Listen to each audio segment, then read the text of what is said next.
4வது செய்தியாக, இந்துக்கள் மட்டும் பணியாளர்களாக நியமிக்க வேண்டும். அறங்காவலர் கூட்டக்குழுவில் வீர் சாவர்கரின் பேரன் சொல்லியிருக்காரு சார். இந்த செய்தி எப்படி பார்க்குறீங்க? இது மிகவும் வரவேற்புக்கு உரியது. நம்பர் 1, இது எங்கே நடந்திருக்குன்னா, ஷிரடியில் இந்த கோயில் அறங்காவலர் அந்த ட்ரஸ்டி அவங்களோட கமிட்டி மீட்டிங் நடந்திருக்கு. அங்கே தான் அவர் சொல்லியிருக்கார். சமீபமாக இந்தியா முழுக்க இந்த ஒரு எண்ணம் வர ஆரம்பித்திருக்கிறது நமக்கு உண்மையிலே மகிழ்ச்சியை தருகிறது. இப்போ சமீபத்தில் பார்க்குறோம், ஆட்சி மாறியது ஆந்திராவில். ஜெகன்மோகன் ரெட்டி இருக்கும் பொழுது திருப்பதி தேவஸ்தானத்தில் இந்த பணியாளர்களாக கிறிஸ்தவர்களே நியமிக்கப்பட்டார்கள் அப்படிங்கிறது. அதனால தான் பவன் கல்யாண் அவரும் சரி, ஆந்திர முதலமைச்சர் சந்திரபாபு நாயுடு பதவி ஏற்றதே ஏற்ற உடனே ஃபஸ்ட்டு தரிசனம் அவர் திருப்பதியில் தரிசனம் செய்கிறார். அங்கிருந்து தரிசனம் முடித்து விட்டு அவருடைய முதல் பணியை எப்பொழுதுமே திருப்பதியிலேருந்து தான் தொடங்குவார். அந்த திருப்பதியில் வந்துட்டு தரிசனம் பண்ணிவிட்டு அவர் சொன்ன முதல் வார்த்தையே, இங்கே அந்த நாராயணா கோவிந்தா இந்த கோஷம் மட்டும்தான் இருக்கணும், மாற்று மதத்தினர்களுடைய இது இருக்கக்கூடாது. அதே போல் இங்கே பணியாளர்கள் எல்லாம் இந்த கோயிலின் மீது நம்பிக்கை கொண்டவர்கள் தான் இருக்கணும். அதைத்தான் பவன் கல்யாணும் திரும்ப திரும்ப வலியுறுத்தி அந்த விஷயத்தை பார்க்குறோம்.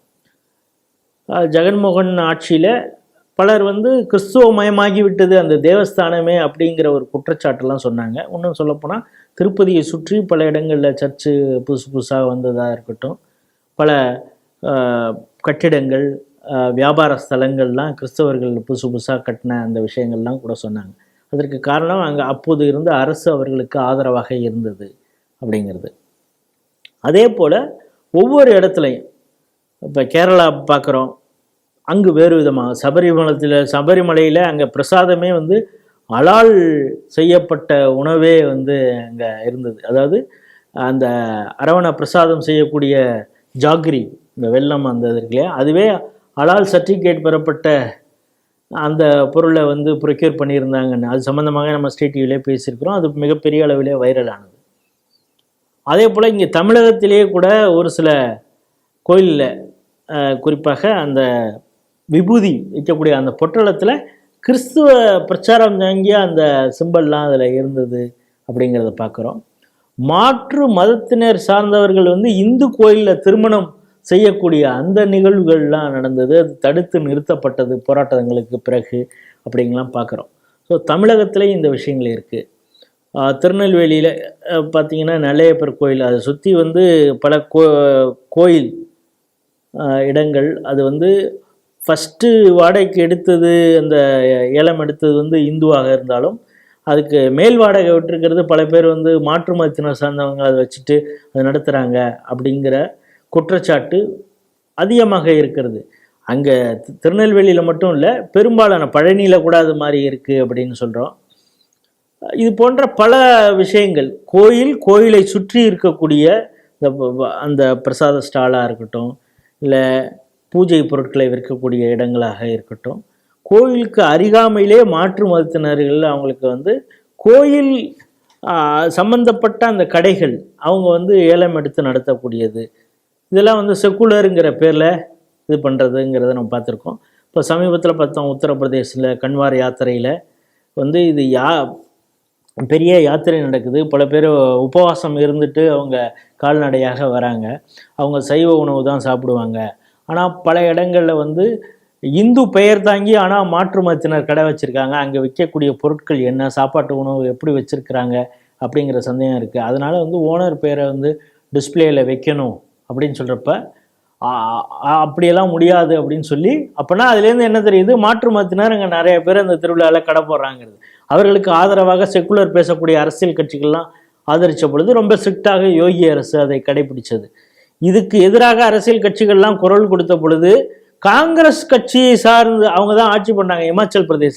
அங்கே இருக்கக்கூடிய அமைச்சரே கூட அதே போல தான் சொன்னார், டிஸ்பிளே போர்டு வைக்கணும், யார் ஓனருங்கிறது தெரியணும் கடைங்களுக்கு அப்படிங்கிறத சொன்னாங்க.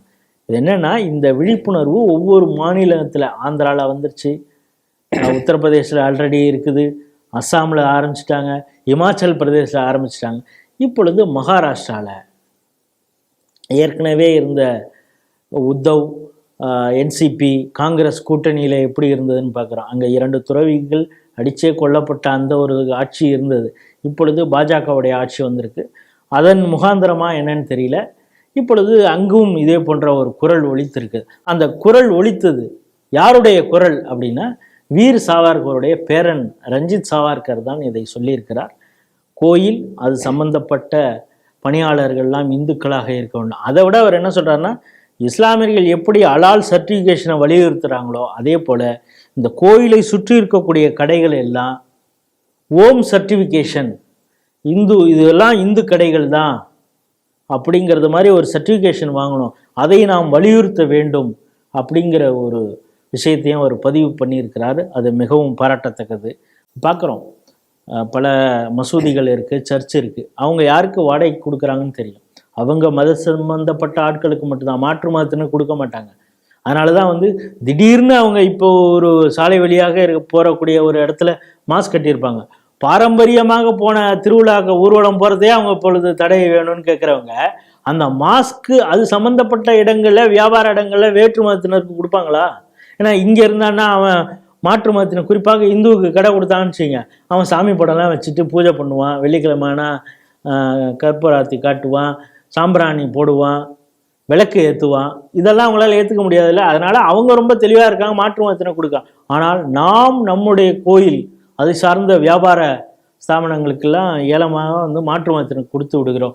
அப்படி கொடுக்கக்கூடாது, நாம் விழிப்புணர்வோடு இருக்க வேண்டும்ங்கிற ஒரு அறைகூவல் ஷிரடியில் நடைபெற்ற அந்த கோயில் அறங்காவலர் கமிட்டியில் மிக ஆணித்தரமாக பேசியிருக்கிறார் வீர் சாவர்கருடைய பேரன்.